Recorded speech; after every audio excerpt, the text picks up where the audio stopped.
In this review, we will be taking a look at the Alvoxcon dual lavalier microphone. This is a dual set kit and comes with a host of accessories. In the packaging, you will find the manual, 2 headsets, 2 lavalier microphones, the receiver, a hot shoe cradle for the receiver, a mini plug adapter, a lavalier to mini plug adapter, a USB charging cable, and the actual lavalier units themselves. These lavalier packs are extremely small and weigh next to nothing. They are charged via the included USB cable, and a single charge will get you a few hours of operation.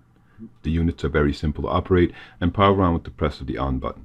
The up and down buttons increase and decrease the output volumes. Pressing both buttons at the same time changes the frequency. Since these are UHF units, interference will be close to non-existent, but there are plenty of frequencies to choose from. Hooking up the units to a camera or any audio equipment is also a breeze with the included accessories. We plug the receiver into a DSLR to test the sound quality and the range. What you are hearing right now is the actual unit about 25 to 30 feet from the receiver. The range is good and there's no static nor any audible interference. Connecting to a phone is just as simple. Plug and play operation. Overall, there's a lot to love here. These lavalier packs are a serious value for the money.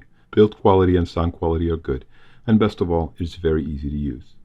The added accessories are a welcome addition, and we were very pleased in our testing and can recommend these for the video enthusiast or just about anyone looking to up their audio game. If you like this review, please like, comment, and subscribe. And as always, stay tuned for more.